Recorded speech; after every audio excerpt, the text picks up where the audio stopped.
Subscribe करें और bell दबाएं ताकि कोई खबर रह न जाए।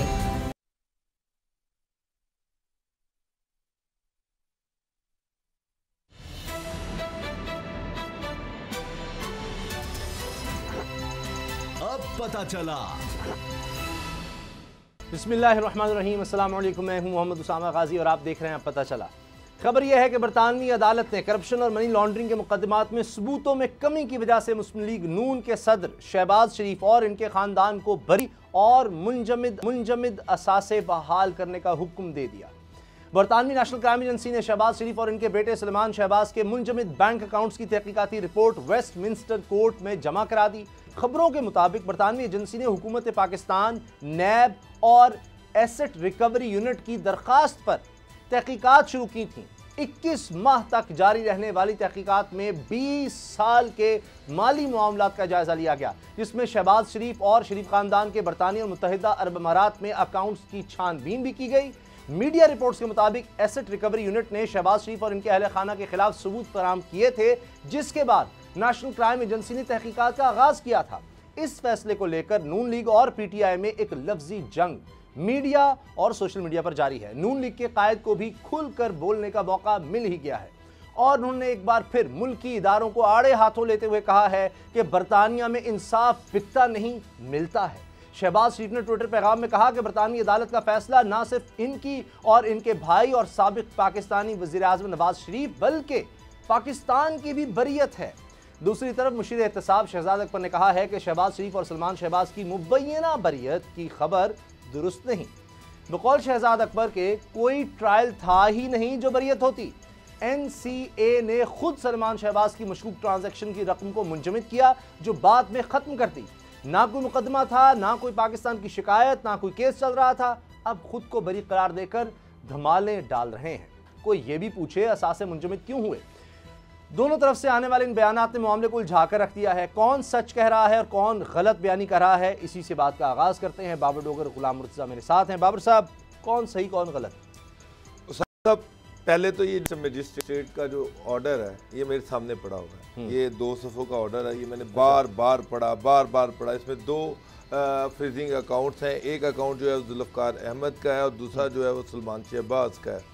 बार्कले बैंक का सलमान शहबाज का है और कार्टर रुक ये जो है ये जुल्फ़कार अहमद का है। अच्छा। अब इसमें जो 17 दिसंबर 2019 को इसकी इब्तिदाई हेयरिंग होती है, उसमें 12 महीने के लिए इस अकाउंट को फ्रीज किया जाता है। अच्छा। उसके बाद फिर 3 महीने के लिए किया जाता है, उसके बाद फिर 3 महीने के लिए किया जाता है, उसके बाद फिर 3 महीने के लिए किया जाता है और अल्टीमेटली 5वीं हेयरिंग में वो इस अकाउंट को एनसीए जो नेशनल सिक्योरिटी एजेंसी है यूके की, जिस तरह हमारी एफआई है उनकी एनसी है, उसके कहने पे कि जनाब कोई सफिशिएंट चीज़ें नहीं मिली तो लिहाजा इसको आप डी फ्रीज कर दें और वो अच्छा। इसको अनफ्रीज कर देते हैं। ठीक है। अब इसमें सलमान शहबाज है और उसमें जुल्फ़कार अहमद है। उन दोनों का एक एक अकाउंट है, इसके अलावा कुछ नहीं है। अच्छा। अब इसके साथ नून लीग वाले जो है वो एक और पेपर दे के नहीं जी वहाँ पर तो शहबाज शरीफ जो है उसकी एक एक पैनी, एक एक रुपये की छानबीन की गई, तहकीकात की गई और उनके बारे में भी कोई चीज़ सामने नहीं आई और सलमान शहबाज जो है वो भी छूट गए। अच्छा। अब ये एनसीए को जो रिपोर्ट है ये भी मेरे सामने है। अब एनसीए की जो रिपोर्ट है इसमें जो जिक्र हो रहा है वो ये हो रहा है कि जनाब एक फ्लैट है शहबाज शरीफ साहब का जो कि 30 अपर बार्कले स्ट्रीट लंदन वहाँ पर मौजूद है, जो उन्होंने ख़रीदा है 59,993 पाउंड का, 59,993 पाउंड्स का।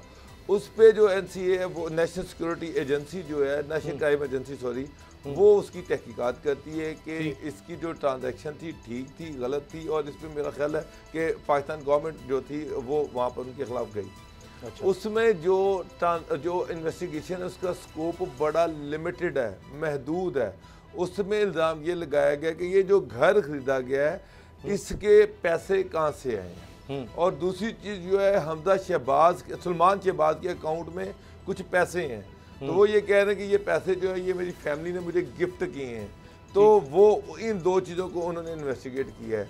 अच्छा, इन्वेस्टिगेशन में अभी कोई डिटेल सामने नहीं आई कि उसने इनको क्लीन चिट दे दी नहीं दी, क्योंकि ये जो इन्वेस्टिगेशन है ये स्टार्ट हुई 15 मई 2020 को।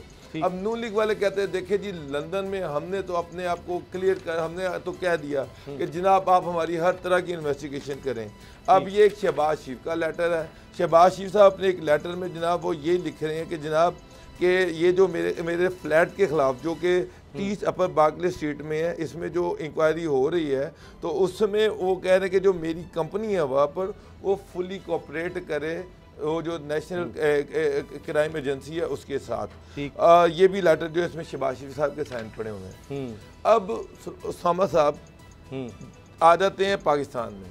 सही, पाकिस्तान में शहबाज शरीफ साहब के खिलाफ एक इंक्वायरी चल रही है नैब की, एक चल रही है FIA की जो इंक्वायरी चल रही है उसमें 56,000 ट्रांजैक्शंस हैं, उनके 57 अकाउंट हैं। उन 57 अकाउंट जो हैं वो उनके मुलाजमीन के नाम हैं और उनमें उनकी 56,000 ट्रांजैक्शंस की गई हैं पाकिस्तान से लंदन। उनमें जो मुलाजमीन है उसमें ये एक MCB है, MCB के ज़रिए से 8.4 अरब रुपए की ट्रांजैक्शन हुई है पिछले 10 सालों में। टोटल ट्रांजैक्शन जो है ये जो 56,000 ट्रांजैक्शन है ये टोटल ट्रांजैक्शन जो है ये 25 अरब रुपए की हुई हैं, जिनमें से MCB के ज़रिए से 8.4 बिलियन की हुई हैं। बाकी जो अकाउंट है उसकी भी इन्वेस्टिगेशन की जा रही है। इसमें 26 जो लोग हैं मुख्तलिफ बैंकों के वो उनके 164 के ये बयानात करवा रहे हैं, जिनमें से 6 के इन्होंने बयानात करवाए। जब ये 6 के बयानात करवाए तो मीनवाइल पता चला कि MCB की जो मैनेजमेंट है, टॉप मैनेजमेंट जो है वो अपने मुलाजमीन को प्रेशराइज कर रही है और उनसे कह रही है कि वही स्टेटमेंट देना है जो कि मैनेजमेंट उनसे चाह रही है, जिस पर FIA ने उनके जो डिप्टी प्रेसिडेंट थे सोरी साहब और एक FIA के थे शायद नदीम अजहर साहब, उन दोनों एक को गिरफ्तार कर लिया, दूसरा भाग गया। अब उसके बाद उससे पहले 164 के 6 के बयानात हो चुके थे, लेकिन चूंकि उनको जब ये पता चला कि ये सारे लोग अंडर प्रेशर थे तो अब वो बयानात दोबारा करवाना चाह रहे हैं। अब मसला ये है कि ये जो केस है इसका उससे कोई ताल्लुक नहीं है। अच्छा, ये अलग चीज़ है, ये एक अलग चीज़ है, वो अलग वो एक अलग चीज़ है, वो स्पेसिफिक है। एक स्पेसिफिक ये है कि शहबाज शरीफ साहब ने वहाँ पर एक फ्लैट खरीदा है, उस फ्लैट की पेमेंट जो की गई है वो क्या वो ट्रांसपेरेंट थी, क्या उसमें कोई 2 नंबरी तो नहीं थी। दूसरी जो सलमान शहबाज है उसके अकाउंट में कुछ पैसे हैं, उस अकाउंट में जो पैसे उनसे पूछा गया ये कहाँ से आए, उन्होंने कहा मुझे मेरी फैमिली ने गिफ्ट की है, जो कि ये हमेशा कहते हैं। अब उसकी एक हुई और तीसरा जो था उनके कुछ 2 ट्रांजैक्शंस ऐसी थी जो उनको मशकूक लगी NCA को, उस पर उन्होंने कोर्ट के ज़रिए से वो अकाउंट फ्रीज करवा दिए और अल्टीमेटली 2 दिसंबर 2019 से आज ये जो कहीं पाकिस्तान की रिक्वेस्ट पे सारा कुछ किया था, ये पाकिस्तान के कहने पे सारा कुछ हुआ था और पाकिस्तान की ये नैब की तरफ से कहा गया था। जो तो सलमान शहबाज के अकाउंट हैं जिनको फ्रीज किया गया था वो NCA ने खुद किया था। उनको लगा था कि कोई ऐसी ट्रांजैक्शन है। उसके बाद ये बयानी उसके बाद जो शहबाज शरीफ वाला जो घर का मामला है उस पे पाकिस्तान गवर्नमेंट वैसे गुलाम साहब यकीनन शहबाज शरीफ साहब ने ये फ्लैट जो है ये दिखाया होगा अपने रिटर्न्स में, पाकिस्तान में ज़ाहिर वो इलेक्शन लड़ते रहे हैं, एक एक चीज़ उन्होंने एक एक पाई का हिसाब यहाँ पर रखा होगा। ये तो नहीं हो सकता कि उन्होंने इतना ज़बरदस्त फ्लैट है और ये 59,000 पाउंड से ज़्यादा का उन्होंने ख़रीदा और बताया ना हो। दूसरा ये कि क्या इसमें ये भी देखा जाता है कि जी क्राइम का है, क्योंकि बाहर से जब पाकिस्तान में कोई पैसा आ रहा है तो हम देखेंगे हमारे कवानीन की पासदारी हो रही है, वहाँ पर उसने किस तरह से कमाया है ये तो पाकिस्तानी हुकाम जाकर नहीं देखेंगे, वो सिर्फ कहेंगे जी एक परफॉर्म होगा जी किस तरह आया, हाँ जी ये मैंने वहाँ से कमाया और ये आ गया बस ठीक है। तो क्या वहाँ भी बरतानिया में ये है या वो उन्होंने इन्वेस्टिगेशन की कि यहाँ कोई करप्शन तो नहीं, करप्शन का तो पैसा नहीं है यहाँ कोई तो नहीं, उन्होंने सिर्फ देखा मनी लॉन्ड्रिंग तो नहीं की गई, मनी लॉन्ड्रिंग यानी कि ये जो पैसा लाया जा रहा है ये लीगल चैनल से लाया गया नहीं लाया गया, अगर लीगल चैनल से आया तो फिर तो नहीं। तो क्या हो रहा है इस पे गुलाम साहब? ये बाबर साहब को तो मैं अप्रिशिएट करूंगा कि पूरी डॉक्यूमेंट्स साथ लेकर आए हैं। हम मीडिया में तो सब कुछ चल रहा है कि जी 20 साल का सारा जनाब क्लियर कर दिया बरतानिया ने, पूरे शरीफ खानदान को, शहबाज शरीफ को क्लियर कर दिया कि इनकी सारी दौलत जो बरतानिया में बिल्कुल क्लियर है, उनका तो बयानिया ये बन गया।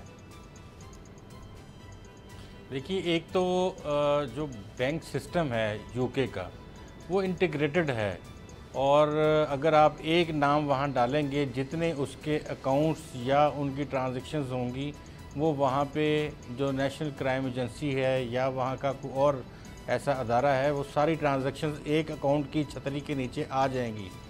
ये दूसरी मर्तबा हो रहा है कि हुकूमत को एम्बेरसमेंट का सामना करना पड़ा है।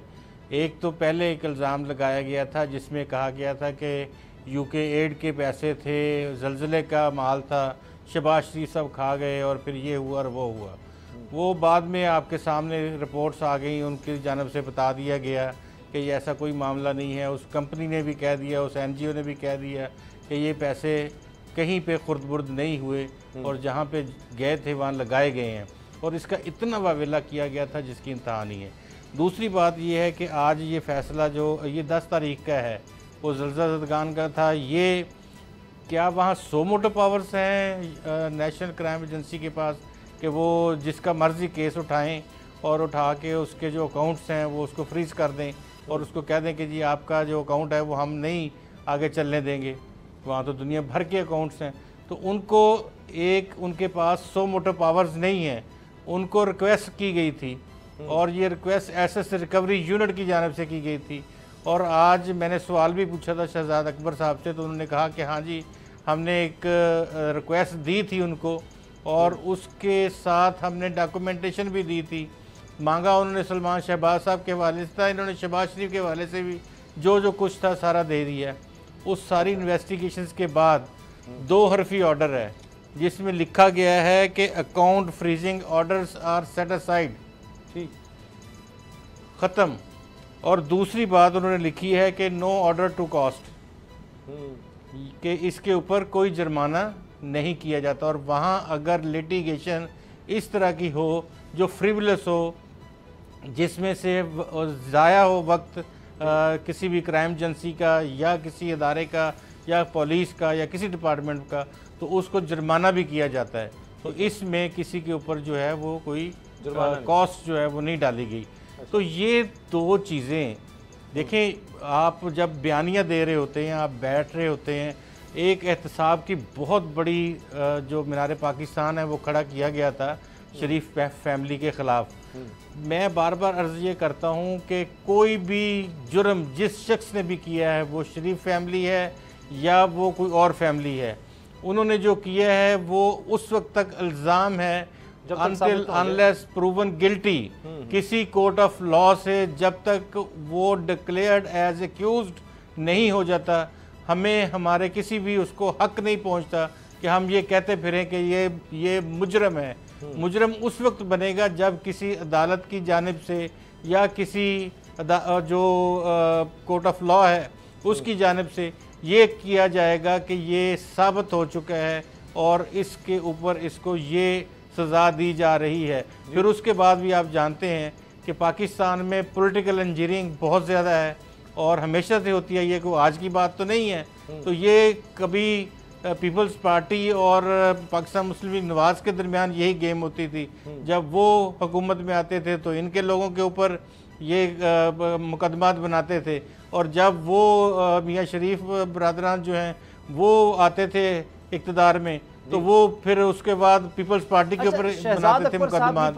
अब ये था कि एक जो चार्टर ऑफ डेमोक्रेसी जब हुआ उसके बाद इन्होंने मुकदमात एक दूसरे के ऊपर बनाने छोड़ दिए। फिर डेफिनेटली कोई ऐसी कुव्वत चाहिए थी जो इन दोनों को फिर दोबारा उसी जानब धकेल दे, और फिर ये तहरीक इंसाफ जो है वो एक ही बयानिया है, करप्शन करप्शन करप्शन करप्शन। लेकिन अभी तक मैं आपको बता रहा हूँ जो इन्वेस्टिगेशंस हो रही हैं, जो कुछ भी है, कहीं पे कोई वो वाली सूरत हाल नज़र नहीं आ रही जो बताई जा रही थी।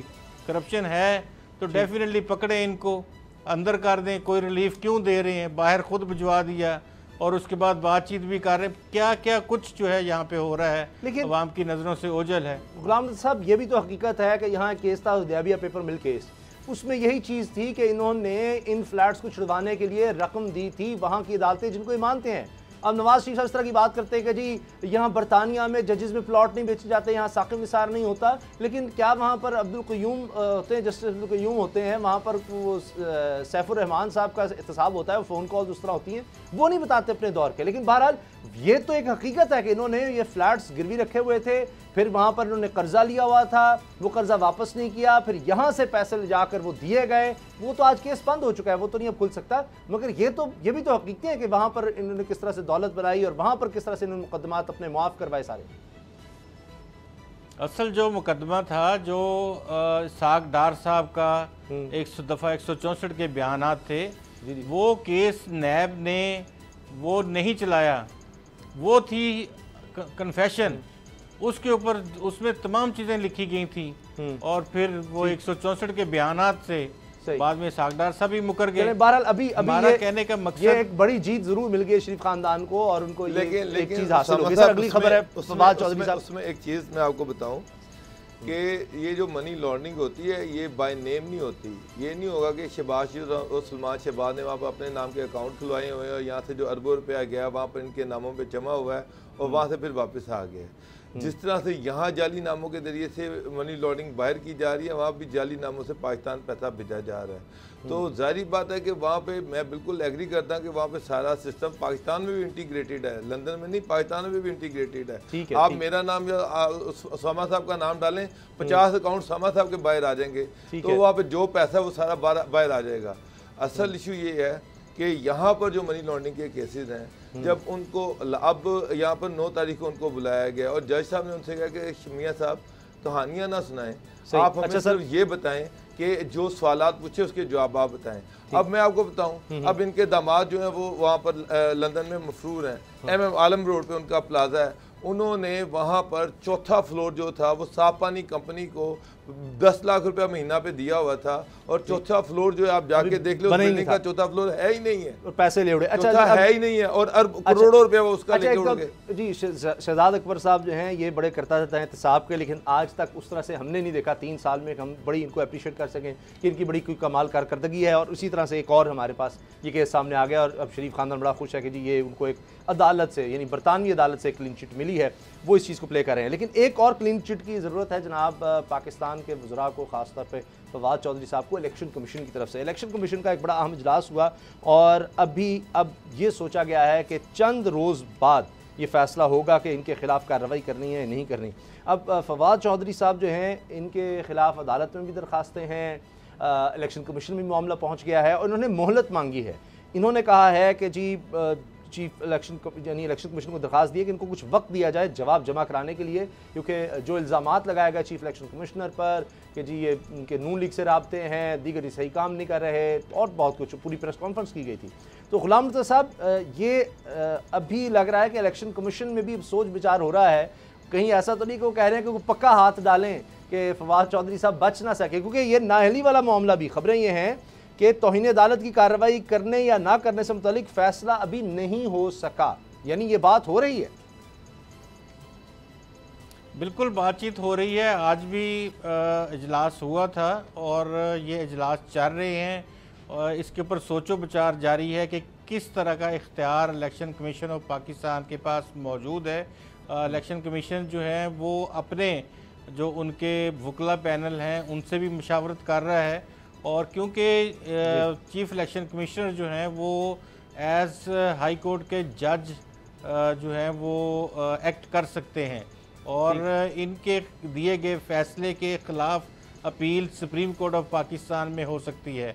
माफ़ी तलाफ़ी की कोशिश पिछले एक हफ़्ते से जारी है। हमने पिछले हफ्ते में भी आपको ख़बर दी थी कि माफ़ी तलाफ़ी हो गई है, होने की कोशिश हो रही है और ये कहा गया है कि आइंदा आपके हवाले से कोई बात नहीं की जाएगी, हम अपोजिशन को भी साथ लेके चलेंगे, एक दफ़ा इस मामले की माफ़ी जो है वो दे दी जाए। ठीक, लेकिन अब सवाल ये है कि इंटेग्रिटी का सवाल है इलेक्शन कमीशन ऑफ पाकिस्तान की। क्या इलेक्शन कमीशन ऑफ पाकिस्तान इस तरह से माफ़ियाँ देता रहेगा कि जो चाहे उसको आग लगाने की बात कर दे, जो चाहे उसको जो गैरों का ज़माना है उसमें धकेलने की बात कर दे और इलेक्शन कमीशन जो है वो खामोशी से बर्दाश्त करता रहे? ये एक आइनी अदारा है। इस वक्त तमाम पाकिस्तान के लोगों की नज़रें इलेक्शन कमीशन के ऊपर लगी हुई हैं और जो आपने बात की है दीगर अदालतों में इस तरह के केसेस की, तो वो बड़े ओपन एंड शट केसेस हैं, उसमें शवाहिद और बाकी हर शय जो है वो साफ वाज़े तौर पे बता रही है कि फवाद चौधरी साहब जो हैं वो उन्होंने अपने एसेट्स छुपाए थे, उन्होंने डिक्लेरेशन जो भरा चीफ इलेक्शन कमिश्नर के पास इलेक्शन कमीशन में, वो डिक्लेरेशन गलत था, हल्फनामा गलत दिया गया और उसके बाद भी वो ऐसे जराइम कमिट करते रहे और सहाफ़ियों के साथ और दीगर जगहों पे जिसकी तफसील जो है मुख्तलिफ उनके ख़िलाफ़ दरख्वास्तें हैं उसमें मौजूद है। कुछ हाई कोर्ट में ज़ेर इल्तवा हैं, ज़ेर समाअत हैं, एक आध सुप्रीम कोर्ट में है। चीफ इलेक्शन कमिश्नर जो है अभी मेन चीज़ वो देख रहे हैं। अब फैसला उन्होंने करना है कि अगर वो इस तरह से माफ़ियाँ देंगे तो अगली दफ़ा कोई पेट्रोल और तीली लेकर भी पहुँच जाएगा, फिर इलेक्शन कमीशन तो फिर क्या, फिर खुद इलेक्शन कराने पड़ेंगे। ये बाबर डोगर साहब, एक होता है तसलसल किसी चीज़ का, एक किसी ने एक दफ़ा गुस्से में कोई बात कह दी, चलें जी फ़लाँ ने कह दिया इलेक्शन कमीशन के बारे में, कभी कह दिया। ये फवाद चौधरी साहब का खासा ये है कि सहाफ़ी हों उनको मतलब ज़दोकोब करने से भी पीछे नहीं हटे। तो कहते हैं थप्पड़ मारना कौन सी बड़ी बात है। और इसी तरह से कोई केस अगर कोई ले आया सहाफ़ी कि जी ये चीज़ इनके पास है, इन्होंने कोई चीज़ डिक्लेयर नहीं की, तो उस पर भी ये वो ज़ातियात पर उतर आते हैं, मतलब ज़ाती तौर पर उसको ले जाते हैं। अब इलेक्शन कमीशन से ये काम हो गया, तो ये कोई ये नहीं कि कोई एक इंसिडेंट है या कोई एक वाक़या है, ये बढ़ता चला गया है काम।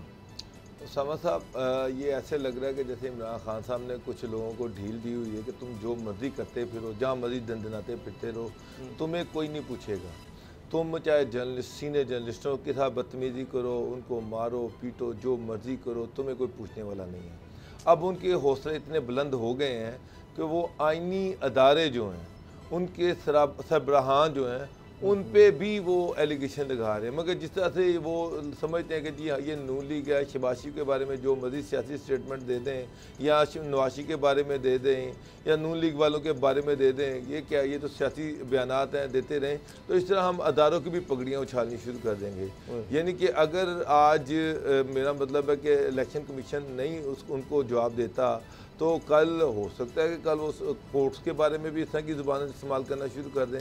हौसले इसी तरह से बढ़ते हैं, कल वो जजेस के बारे में भी इस तरह के कलमात अदा करना शुरू कर दें। और फिर जो चीफ इलेक्शन कमिश्नर है उसका, जिस तरह से गुलाम मुद्दा साहब कह रहे हैं कि उसका जो ओहदा है वो हाई कोर्ट के जज के बराबर है, एक आइनी अदारा है, उसकी आइनी जो है उसने आइनी जिम्मेदारियाँ हैं। तो यहाँ पर अदारों को खड़ा होना पड़ेगा, इन इस तरह के मिनिस्टर को नकेल। उन्होंने फैसला जो है कोई मुखर कर दिया, लेकिन अभी सोच विचार हो रहा है। ब्रेक के बाद हम बात करेंगे कि फवाद चौधरी साहब ने एक बहुत बड़ी गलती इस हुकूमत की तस्लीम कर ली है कि तहरीक इंसाफ की हुकूमत ने बहुत बड़ी गलती की है। वफाकी ज़िला नशियात ने खुद ये कह दिया है। ब्रेक के बाद बात करते हैं।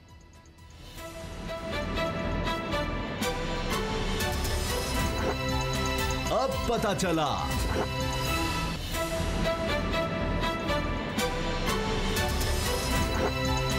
अब पता चला। आखिरकार फवाद चौधरी साहब ने सबसे बड़ी गलती तस्लीम कर ली है इस हुकूमत की, मौजूदा हुकूमत की। और उनका ये कहना है कि जी जिस हमने बड़ी गलती की वो ये है कि हमें पहले ही साल में हुकूमत में आने के बाद बल्दियाती इलेक्शन, लोकल गवर्नमेंट के इलेक्शंस करवा देने चाहिए थे, और ये ना करवाना हमारी बहुत बड़ी गलती है। इमरान खान पहले दिन से चाहते हैं कि गवर्नेंस बेहतर करनी है तो लोकल गवर्नमेंट होनी चाहिए, इख्तियारात निचली सतह तक मुंतकिल होने चाहिए, बड़े शहरों का कोई निज़ाम नहीं है टैक्स इकट्ठा करने का, वो हो और फिर लोगों तक वो पहुँच सके, वही रकम उन पर ख़र्च हो सके, मामलात उनके हल हो सकें। जो गली मोहल्ले और दीगर मामलात होते हैं लोगों के, सड़कों के, सीवेज के, पानी के, इस तरह के मामलात। तो अब उन्होंने ये गलती तो तस्लीम कर ली है, लेकिन इसका अजाला वो किस तरह से करेंगे। तो बाबर डोगर साहब, ये कोई होता हुआ नज़र आ रहा है कि एक दफ़ा फिर कह रहे हैं जी गलती बहुत बड़ी हो गई है, लेकिन क्या इस वक्त गलती तस्लीम करने के बाद अब इस गलती को दूर किया जाएगा, इलेक्शंस बड़े होंगे, और क्या तहरीक इंसाफ उसमें कुछ कारकर्दगी भी दिखा सकेगी? समझ साहब, गलती नहीं हुई, बेताशा मीटिंग हुई है लोकल गवर्नमेंट पे। खान साहब लाहौर आते रहे, इस्लामाबाद में मीटिंग करते रहे, लाहौर में भी मीटिंग करते रहे। अब ये सारा कुछ चीफ मिनिस्टर पे डालते रहे कि जी वो मुखालफत करते हैं। ये सिंध की बात करते हैं, पंजाब में तो इनकी अपनी गवर्नमेंट है, पंजाब का सीएम तो अपनी मर्जी से सुई नहीं उठा सकता, वो तो खान साहब से पूछ के सुई भी उठाता है। इस तरह केपी का के जो सीएम है वो भी इमरान खान साहब की मर्जी के बगैर तो नहीं चल सकता। जब यहाँ पे मीटिंग होती थी तो उस मीटिंग में जो चीज़ डिस्कस होती थी कि वो ये थी कि जनाब महंगाई बेतहाशा है, गवर्नेंस है नहीं है। अगर आप लोकल गवर्नमेंट इलेक्शन में चले जाते हैं पंजाब में तो पार्टी तो पिट जाएगी, तो पार्टी पिट जाएगी, तो हमें अभी ठहर जाएं, अभी हालात कुछ बेहतर हो जाएं, महंगाई पे कोई काबू पा लें, कोई डॉलर की कीमत पे काबू पा लें, कोई पेट्रोल सस्ता कर दें, उसके बाद हमें इलेक्शन लड़ना चाहिए। अच्छा, अब मसला ये कि गवर्नेंस आपसे ठीक हुई नहीं। पिछले 3 साल में हर दफ़ा ये होता था कि 6 महीने के बाद करवाते हैं, 6 महीने के बाद सूरत हाल बेहतर हो जाएगी। उन 6 महीनों में सूरत हाल मज़ीद ख़राब हो जाती थी।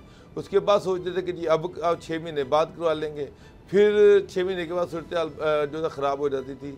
बेताशा मीटिंग में MNA और MPs और मिनिस्टर जो है उन्होंने भरपूर मुखालफत की है उसकी। कोई एक MP MNA ऐसा नहीं था जो कह रहा था कि जी लोकल गवर्नमेंट के इलेक्शन करवा लें।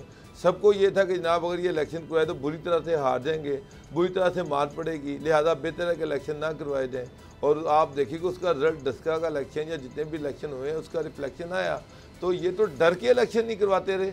असल बात जो है वो फाचौदी नहीं करते, असल बात जो है वो बताएं ना कौम को कि जनाब इसलिए नहीं करते रहे कि महंगाई की वजह से नहीं किए, बेरोज़गारी की वजह से नहीं किए, बैड गवर्नेंस की वजह से नहीं किए। चूँकि इनको ये डर था, खौफ था कि अगर इस हालत में ये इलेक्शन करवाए गए तो बुरी तरह से हार जाएंगे। अभी भी इनको ये डर पड़ा हुआ है कि अगर इलेक्शन करवाते हैं तो कहीं हालात जो हैं ये कैंटोनमेंट बोर्ड के इलेक्शन से भी बुरे ना हो जाएँ। तो ये खौफ अभी भी है। हाँ, फवाद चौधरी साहब ये कहते हैं कि जनाब जब इलेक्शन हुए थे 2018 में तो अगस्त में इलेक्शन हुए थे तो हम सितंबर अक्टूबर में लोकल गवर्नमेंट के इलेक्शन करवा देते ताकि वो पर्दा वैसे ही पड़ा रहता। जो हम लेट होते जा रहे हैं तो जो है ना इलेक्शन को जीतना मुश्किल होता जा रहा है। मगर वो ये कहते हैं कि जनाब अरकान असम्बली पुलिस और पटवारी से ऊपर सोचने के लिए राज़ी ही नहीं, वो सारों को अरकान असम्बली सबको बीच में शामिल कर रहे हैं। फिर वो कहते हैं जी वज़रा आला की तरफ से लोकल गवर्नमेंट की मुखालफत की जा रही है। गुलाम नबी साहब ये यानी उन्होंने सब पर ही डाल दिया। वज़रा आला में 2 तो उनके अपने हैं बल्कि 3 कहने चाहिए। देखें, एक तो ये वज़रा आला जो हैं उनके पास पूरे सूबे का मैंडेट है। ये तौहीन कर रहे हैं वज़रा आला की, और इन्होंने तौहीन की है तमाम मेंबरान असम्बली की कि वो पटवारी से और थाने से ऊपर सोच नहीं सकते। तो ये कानून साजियाँ कौन, ये खुद कर रहे हैं अकेले। ये देखें, खुदा के लिए कोई इस तरह एक वन मैन शो ना बनाए। ये जमहूरियत है। वो वज़रा आला जिनके पीछे पूरा, अगर वज़ीर आला पंजाब की बात करते हैं तो 60% आबादी की जो वो उनके पास तमाम वोटर है, उनको इस तमाम का 60% सूबा जो है वो आबादी के लिहाज से पाकिस्तान का, उसका मैंडेट उनके पास है। वो जैसे भी है आप उसकी तौहीन कर रहे हैं। आप तौहीन कर रहे हैं वज़ीर आला महमूद की, आप KPK के वज़ीर आला बलूचिस्तान के जो कौम परस्त है उनकी कि वज़ीर आला जो है वो रोक रहे हैं। वज़ीर आला कैसे रोक सकते हैं? अलावा किसी को नहीं समझ रहे कुछ। देखें, सुप्रीम कोर्ट ऑफ पाकिस्तान के ऑर्डर्स थे और फिर तमाम असम्बली मेंबरान की तौहीन की है कि ये वो पटवारियों से ऊपर सोच ही नहीं उनकी। तो आज तक यानी कि इससे पहले जो जितने भी बिल पास होते रहे हैं, जो कुछ होते रहे हैं, तो इस सोच के हम लोगों ने बिल पास किए। इनकी क्या सोच है? ये जमहूरी सोच मुझे तो नहीं लगती जमहूरी किसी भी लिहाज से। ये तो मेरे ख्याल में चाहते हैं कि तमाम सारे जो हैं वो सो जाएं और अकेला इन्हीं के पास इख्तियार हो। वज़ीर आज़म भी यही हो, सदर भी यही हो, चीफ जस्टिस भी यही खुद हो और सब कुछ यही करते रहें और अपना मुल्क जो है वो अकेले ये चलाएं। इस तरह तो नहीं होता। ये बड़ी शर्म की बात है ये जो उनकी जानब से ये तमाम वज़रा आला और तमाम अरकान असम्बली को जो ये उन्होंने कह के एकदम से ज़ीरो कर दिया है कि इनकी सोच ये है हम बल्दियाती इंतखाबात ना करवाते। बल्दियाती इंतखाबात आपने बावजूद नहीं कराए क्योंकि आपको फंड्स कहाँ से मिलते। अब आपने फंड्स ले लिए, पूरे पाकिस्तान के जो MNAs थे उनको भी दिए गए, MPs को भी दिए गए, फंड्स इस्तेमाल कर लिए, खा पी लिए, सारे लगा दिए मुख्तलिफ तरक्याती स्कीमों में। अब आप ये चाहते हैं कि अब वो जी हम तो वो बल्दियाती इंतखाबात करवाने थे। गलती तस्लीम करना, ये आप क्या कहेंगे इस पर? पहली दफ़ा मुझे नहीं याद कि फवाद चौधरी साहब ने कभी कोई गलती तस्लीम की। उन्होंने तस्लीम किया है कि जी हमसे ये बड़ा ब्लंडर हो गया, बड़ी गलती हो गई। नहीं, गलती उन्होंने ये नहीं कहा कि गलती ये होगी। उनका कहना ये है कि पहले साल में ना करवा के गलती की। गलती ये नहीं कि अब नहीं करवाए, उनके पहले साल में करवा लेते जब तो मैंडेट मिला हुआ था उसी वक्त उसी हल्ले में ही पास करवा, बाकी भी लोगों को हम अपने वो बनवा लेते तमाम मेट्रोपॉलिटन्स में भी और यूनियन काउंसिल्स में भी और हर जगह पे। तो वो बहुत ठीक था सिस्टम। फिर हम उसको जिस तरह मर्जी चलाते रहते। वो असल में साल के अंदर अंदर सब चीज़ें, जितने वादे वईदें थी, जितने नारे थे खोखले, वो सारे बेनकाब हो गए और लोगों को पता चल गया कि अब क्या सूरत हाल है। अब तो लोग एतबार करने के लिए उस तरह से तैयार नहीं हैं।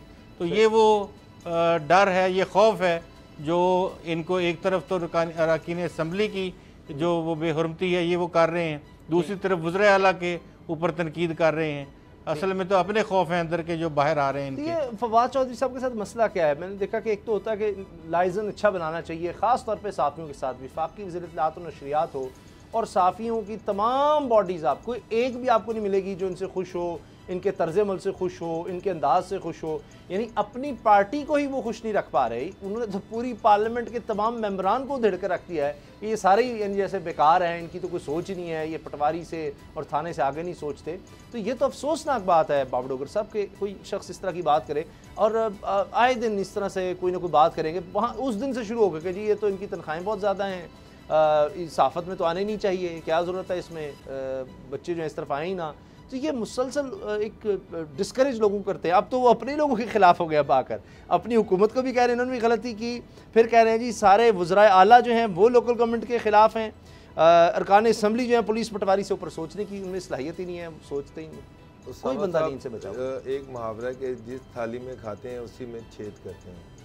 मेरा मतलब है ये डिक्टेटर्स के खिलाफ ये बड़ा बोलते हैं और परवेज़ मुशर्रफ के ये स्पोक्समैन रहे हुए हैं।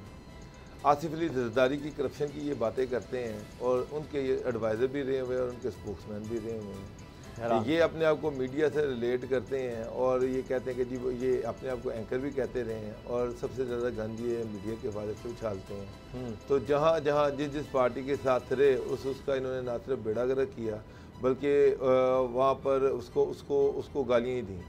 और आप अनकरीब देखिएगा और साल डेढ़ साल गुजर जाने दें, उसके बाद जब पीटीआई का सवाल आना है तो सबसे पहले इन्होंने उस जहाज़ से छलांग लगानी है और फिर देखिएगा कि आप इंतज़ार करें, उस मौके का इंतज़ार करें जब ये इमरान खान साहब जो हैं उनको गालियां दे रहे हैं। नून लीग की जनाब जो मुल्क का बेड़ा गर्क करने में इमरान खान का सबसे बड़ा रोल था। नहीं ये फिर जाएंगे कहाँ सर, नून लीग बची है सिर्फ, और कौन सी पार्टी है, क्या फजलुर रहमान साहब की पार्टी? सर कोई ना कोई गुंजाइश निकाल लेंगे, किसी ना किसी के पाँव पकड़ लेंगे, किसी न किसी पार्टी में चले जाएंगे। जिस तरह से पहले मुशर्रफ साहब के पास गए, फिर पार्टी की तरफ चले गए, पीटीआई की तरफ चले गए। तो अगर वो इलेक्शन दोबारा जीत जाते हैं 2023 का, अगर वो जीत जाते हैं तो फिर उनकी कोई ना कोई ज़रूरत बन जाएगी, कोई ना कोई पार्टी, और वो किसी ना किसी के पाँव पकड़े उस पार्टी में चले जाएंगे। लेकिन रवायत यही रही है। आप माजी में देखें एम्बिशियस आदमी हैं, कभी वो इंफॉर्मेशन मिनिस्टर बनना चाहते हैं, साथ वो इंटीरियर मिनिस्टर भी बनना चाहते हैं, माजी में वो चीफ मिनिस्टर पंजाब भी बनना चाहते थे। यानी कि हर वो सीट जो उनको लगता है कि ये तगड़ी सीट है वो चाहते हैं उस पर मैं बैठ जाऊँ, और उनका तो बस नहीं चलता, वो खान साहब को भी उनकी कुर्सी से उठाएं और वहाँ पर भी खुद ही बैठ जाएं। अच्छा वैसे ये मौजू तो नहीं है लेकिन मुझे याद आ गया, ये इन्होंने गालिबन गुलाम रज़ा साहब, आपको अगर याद हो, झेलम में शायद कोई जलसा रखा था और इलेक्शन से पहले, और वहाँ पर ये शायद दर्जनों लोग भी इकट्ठे नहीं कर सके थे, फवाद चौधरी साहब। तो लोगों से बात तो ये ऐसे करते हैं, बड़ा उनका राब्ता है, वो कहते हैं, उनका जुमला है कि जी मेरा काउंसलर से, मेरा ताल्लुक लोकल काउंसिल से है, तवील अरसे से मेरा ताल्लुक काउंसिल से है, लेकिन वो कोई अवामी शख्सियत नहीं बन सके। जब आप बुरा भला कहेंगे अपने लोगों को, सारे वज़रा, चले मुखालिफिन को आप कहते हैं, लेकिन आप जब अपने वज़रा कह रहे हैं, 3 तो आपके खाते में आएंगे ना, 2 तो बराह रास्त खैबर पख्तूनख्वा और पंजाब, और उसके अलावा बलूचिस्तान भी मखलूत हुकूमत वहाँ पर आपकी सपोर्ट से है। और अरकान असम्बली तमाम को जब आप इस तरह से कहेंगे तो कौन आपके साथ खड़ा होगा? कौन कहेगा जी हाँ फवाद चौधरी बड़ा अच्छा आदमी है जी, बड़ा ज़बरदस्त है, चले साफ़ी तो बुरे ठहरे ही। पिंड दादर खान से जो लिल्ला की तरफ जाते हुए मोटरवे के ऊपर जो रोड चढ़ती है उसका जायज़ा आप लें तो आप देखें, वहाँ आप जाके कभी सर्वे कराएं, वहाँ इर्द गिर्द के देहात के लोगों से पूछें, या आप वहाँ पे मलकवाल के करीब जो देहात हैं वहाँ चेक, सहारनपुर चेक कर लें, और उसके बाद आप मंडी की जानिब जो है वो जो इनका एरिया बनता है उसको आप जाके देखें तो आपको रियल पिक्चर जो है वो नज़र आएगी कि वहाँ सूरत हाल इस वक्त क्या है और लोग क्या सोच रहे हैं। यही वो सोच है जो नुमाइंदों को अवाम से दूर कर देती है।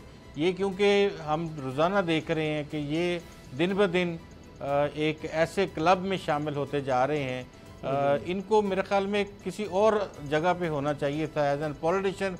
इनकी फैमिली के बड़े अच्छे मरासम रहे हैं हमेशा हर अदारे के साथ, इवन कि जर्नलिज़म के जो बड़े सीनियर लोग हैं जर्नलिस्ट, उनके साथ भी, और हमारे साथ भी चौधरी शहबाज साहब थे, उनसे पहले इनके चचा थे, सवाए चौधरी जो इफ्तिखार साहब हैं जो chief justice Lahore high court थे, उनके अलावा इनके ख़ानदान के सब लोगों से, सहाफ़ियों के, सियासतदानों के बड़े वज़ादार फैमिली से इनका ताल्लुक़ है। लेकिन बाद में हमने ये सारी सूरत हाल ये देखी है कि इनके अंदर कोई क्वालिटी वाली जो चीज़ है वो हमें उस हवाले से नज़र नहीं आ रही, क्योंकि कभी ये जरदारी साहब को गालियाँ दी, कभी नवाज शरीफ साहब को दी, इमरान खान साहब को भी दी हुई हैं। अच्छा, ऐसी बात नहीं है, इनके क्लिप्स मौजूद हैं जिसमें इमरान खान साहब को भी दी हुई हैं। अच्छा, तो हर एक जगह से आप कोई इनसे महफूज नहीं है, धुतकार कोई महफूज नहीं है। ब्रेक मुझे लेनी है, ब्रेक के बाद बात करेंगे उस्मा के हवाले से, किस तरह इसने इस्लामाबाद में जो घटिया नीच हरकत की उसके बाद गिरफ्तार होता है, लेकिन अब ये केस किस पोजीशन पर है और इसके साथ सलूक कैसा हो रहा है, आप हैरान हो जाएंगे सुनकर। ब्रेक के बाद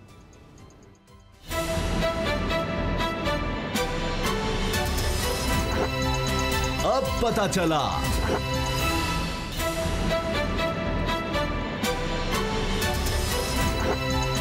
अब पता चला। उस्मान मिर्ज़ा केस ने पाकिस्तान में हर किसी को जोड़ कर रख दिया था। इस्लामाबाद में ये वाक़या पेश आया, किस तरह एक जोड़े को हिरासत किया गया और गन पॉइंट पर उनसे नाज़ेबा हरकत करवाई गई, उसको फिल्माया भी गया नहीं, उसकी वीडियो बनाई गई। फिर ये लोग गिरफ़्तार हुए, कुछ इसमें से छूटे, लेकिन अब फ़र्द जुर्म 7 मुल्ज़िमान पर आयद कर दी गई है। लेकिन ग़ुलाम रज़ा साहब, मैं इसकी जब डिटेल देख रहा हूँ तो मुझे इस पर भी दुख होता है कि अभी तक इसमें 2.5 महीने हो गए हैं, 2.5 माह के बाद भी 3 मुल्ज़िमान अभी तक गिरफ़्तार नहीं हो सके। ये अजीब बात है। और उस पर भी ये देखकर मुझे दुख हुआ कि वहाँ पर ये शख्स यानी दंदनाता हुआ आता है अदालत में और कहता है कि जी सर, साफ़ियों को कहता है, और ये थ्रेट भी पहले कर चुके हैं साफ़ियों को ये लोग, और फिर कहते हैं जी मुर्शद आया था, जी कहना जी मुर्शद आया था, मुर्शद आए थे सारों को कहना। तो ये यानी जेल में क्या इसको बड़ा पुरसुकून माहौल मिल रहा है, वहाँ पर ये कोई सरगना बन गया है गुंडों का, बदमाशों का, के कहते जी मैं तो अब मुर्शद हो गया हूँ सारे बदमाशों का। ये क्या हो रहा है इस केस में? देखिए, यहाँ इस हद तक इस केस को उठाया गया मीडिया की जानिब से कि मजबूरन बड़े बड़े ऐलानात जो हैं वो हुकूमत की जानिब से सामने आए, जिसमें ये कहा गया वज़ीर आज़म साहब की जानिब से भी कि इसको मंतकी अंजाम तक पहुँचाएँगे। एक दूसरा केस भी यहाँ लड़की के मर्डर का है, नूर मुकद्दम का, उस हवाले से भी इस तरह की बातें की गई। लेकिन इनकी इन्वेस्टिगेशंस और उनके बाद से लेके अभी तक चालान पेश होने के बाद अगर दारुल हुकूमत में ये हालत है कि 3 मरकज़ी मुल्ज़मान जो हैं वो आप गिरफ़्तार नहीं कर सके, और उसमें ज़ाहिर है कि अदालत तो पूछ सकती है, उनको इश्तहार कर देंगे, इश्तहार करने के बाद वो फ़ाइल दाखिल दफ्तर हो जाएगी। और जिस तरह का एटीट्यूड इस बंदे ने आज दिखाया है, उस्मान मिर्ज़ा ने, और ये मीडिया के आगे हाथ वो खड़ा करके कहता रहा है कि बाकियों को भी बताओ कि मुर्शद आए थे, तो ये अगर इसकी ठकाई होती और इसकी सही तरह से तबीयत साफ़ की गई होती पुलिस की जानिब से, मेरा नहीं ख्याल कि ये इस तरह की कोई हरकत कर सकता। और ये बाकायदा तौर पे नज़र आ रहा है कि ये बाहर आके इससे बड़े क्राइम करेगा। और अगर ये जिस तरह की चलान हमें नज़र आ रहा है, पुलिस वाले ख़ुद उसमें बने हुए हैं गवाह, ऐसे मुकदमात फौजदारी के जिनमें पुलिस गवाह होती है, उसमें माल मुकदमा बरामद भी हो जाए, जुर्म की चीज़ें सामने भी आ जाएं, तो ये पॉइंट काफ़ी होता है कि आपको बाहर से गवाह नहीं मिले थे, वो इर्द गिर्द के जो लोग थे या इसमें जो इन्वॉल्व थे, जिन्होंने पैसे लिए, जिन्होंने पैसे दिए, जो इस वास्ते पूरे में मौजूद थे, वो कहाँ पे थे। तो पुलिस के जो गवाहान होते हैं, इसका मकसद ये होता है कि केस को कमज़ोर से कमज़ोर कर दिया जाए। और ये जिस वक्त इसका फ़ैसला आएगा, आप देखिएगा कि इसमें बहुत सारी, ये उसका एतमाद है कि उसको पता चल गया इन चीज़ों का, कि अब वो कह रहा है कि मुर्शद आए थे, अब पुलिस वालों के मुर्शद हैं ये, अब ये पुलिस वालों के मुर्शद हैं और ये अदालत वालों के मुर्शद बन गए हैं, ये जेल वालों के मुर्शद बन गए हैं। हमारे आरिफ अलवी साहब तो कहते हैं खान साहब को मुर्शद माने, लेकिन इधर तो एक और मुर्शद निकल आया है बाहर। अब ये तो निज़ाम इंसाफ आप देखें कि ये वो मुर्शद है या कोई और तरह का मुर्शद है। ये अब मुझे समझ नहीं आ रही कि जो पुलिस की हिरासत में होती है, हथकड़ियाँ लगी हुई हैं, और जिस तरह से वो जा रहा है और जिस तरह वो बात कर रहा है, बाबू डोगर साहब, अब जो गवाहान है उसमें मुतासरा लड़का और लड़की भी हैं, वो क्या ऐसे शख्स के बारे में कैसे गवाही देंगे जिनको पता हो कि कल को छूट गया तो मैं छोड़ेगा नहीं। इसकी पहले भी इस तरह वीडियो आई जब ये इसी किस्म के केस में पकड़ा गया, और ये वहाँ पर कह रहा है, बात कर रहा है कि जी वो ज़रा चंद दिन के लिए कहना कि जी वो इधर उधर हुए में ज़रा काम है, अभी देख लेना, मैं आ जाऊँगा। यानी उसको एक हैबिचुअल, जिस तरह आदतन होता है क्रिमिनल माइंड, कि वो कहता है कुछ भी नहीं होगा, अभी कुछ अर्सा केस चलेगा, अभी मीडिया में हाइप है, ठीक है, मैं जनाब ज़मानत करा के बाहर आ जाऊँगा, बस फिर वही काम। तो ये तो एक पूरा गैंग था जो काम ही ये करता था, मुख्तलिफ घरों में जाकर, फ्लैट्स में जाकर इसी तरह। और यानी इस जोड़े से इसने पैसे भी हथियाए, उनको ब्लैकमेल करके इनसे रकम भी बटोरता रहा। वो तो वीडियो सामने आ गई, वरना वो तो डर के पता नहीं क्या कुछ और वो दे देते। जाहिर है कि कोई भी शख्स जिसकी इस तरह की वीडियो होगी उससे क्या कुछ नहीं वो करवा सकते। तो ये इस तरह इनका काम ही ये था, और अब भी उसको यकीन है कि जी मेरा कोई कुछ नहीं बिगाड़ सकता, चाहे वज़ीर-ए-आज़म ने नोटिस लिया हुआ है ऐसी तैसी सबकी, कोई कुछ नहीं कर सकता। उसामा साहब, ये उसकी वीडियो सामने आई, वीडियो का फोरेंसिक ऑडिट भी हुआ, उसमें सारी चीज़ें जो हैं वो सही साबित हुई। प्राइम मिनिस्टर ऑफ पाकिस्तान ने इस पर नोटिस लिया, उनके नोटिस लेने के बाद कानून हरकत में आया, और उसके बावजूद इसी केस पे इमरान खान साहब वज़ीर-ए-आज़म आईजी को तलब कर रहे हैं, उसके बावजूद 3 मरकजी मुल्जिम गिरफ्तार नहीं हुए। 3 मुल्जमान अभी भी दंदनाते फिर रहे हैं।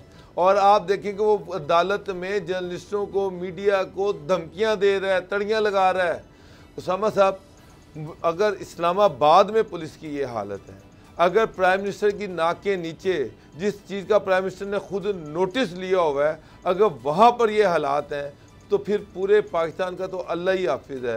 फिर ये जो दूर दराज के इलाके हैं वहाँ पर तो फिर जो है वो अल्लाह के हवाले ही है, इंसाफ और कानून। उसमें फिर गवर्नमेंट तो कहीं मुझे नजर ही नहीं आ रही। तजुर्बा है सहाफत का, मुझे बताएं, कभी मैं तो देखता हूँ कोई शरीफ आदमी बेचारा कंप्लेंट करने जाना है, FIR दर्ज थाने में कराने जाए, वो खौफजदा फिर रहा होता है, जबकि वो मजलूम है। वो जा रहा है कि जिस पर जुल्म हुआ है, वो खौफ और खा रहा होता है पुलिस से, पता नहीं मुझसे क्या कर लेंगे, मुझे क्या हो जाएगा, पैसे मांग लेंगे, मेरी रिपोर्ट दर्ज होगी नहीं होगी, मेरे साथ क्या होगा, वो रिपोर्ट पर परेशान।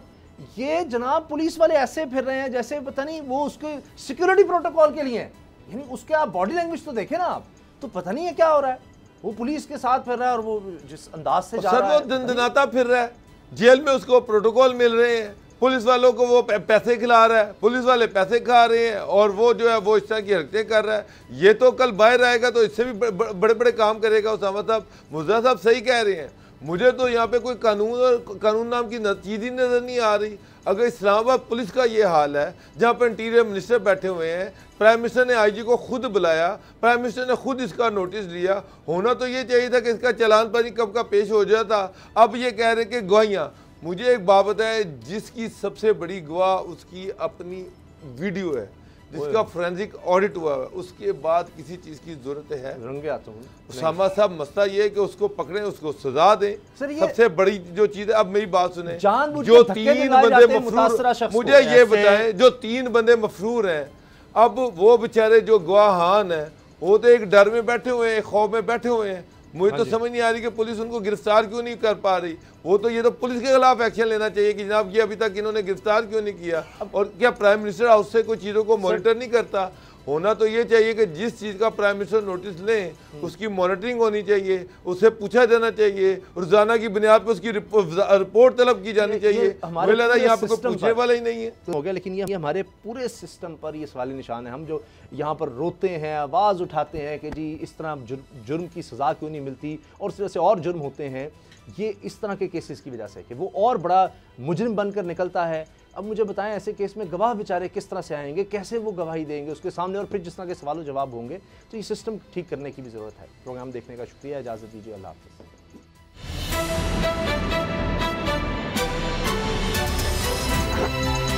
अब पता चला। सब्सक्राइब करें और बेल दबाएं ताकि कोई खबर रह न जाए।